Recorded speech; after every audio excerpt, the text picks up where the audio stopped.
Maimonides? Who makes the rules? Well, there are many types of rules, Haps. Which ones do you have in mind? Well, you know, the rules about who is allowed to live where in the world. Those rules.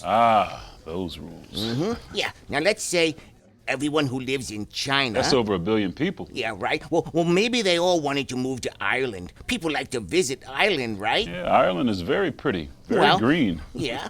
What would happen if everyone in China decided to move to Ireland?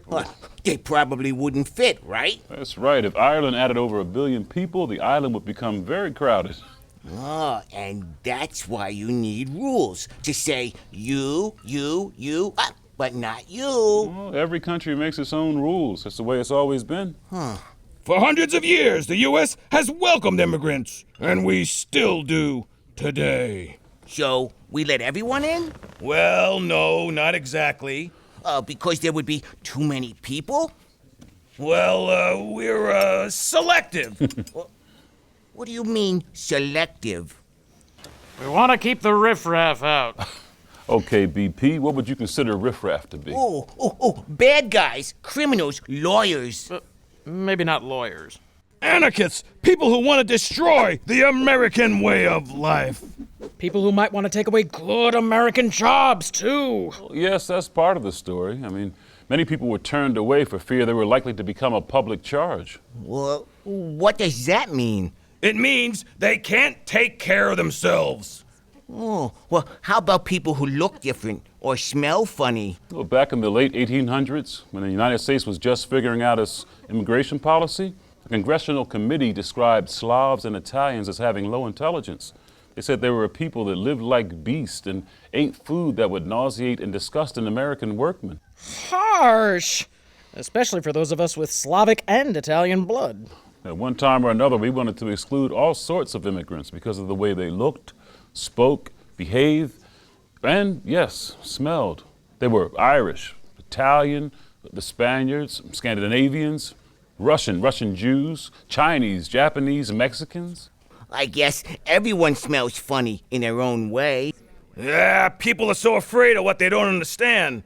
Haps, remember how you were actually so afraid of Martians? Until you actually talked to one? Really? You know, European immigration has really slowed down. Now our biggest immigrant groups come from Mexico, then from Asia.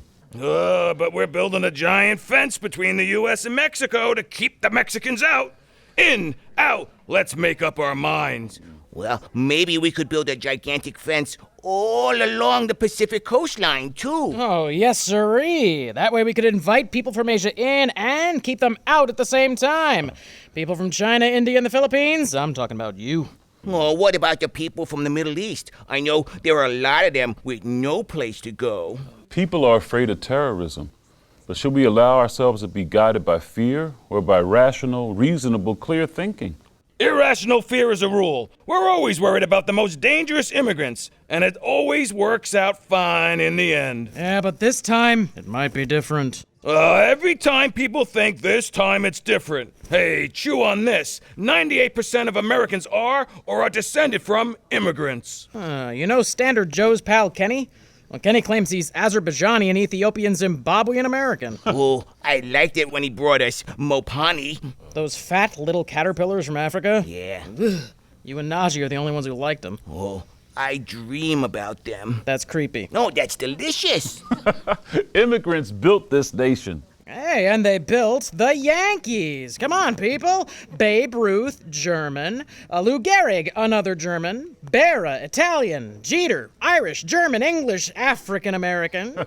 DiMaggio, Sicilian. Rivera, Panamanian. Go Phillies! He's not wrong. Today, 28% of Major League Baseball players are foreign-born. Sports opens the door. So does entertainment. Except when the door is shut in someone's face because of race. There is no nation in the world like the USA. No other country killed nearly all its native population, imported a new population from Europe, and it bought 250,000 slaves from Africa. A new nation conceived in liberty.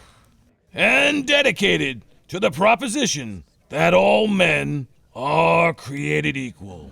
Oh, perhaps we are constantly engaged in a great civil war, testing whether our nation, or any nation so conceived, can long endure. But somehow, we do.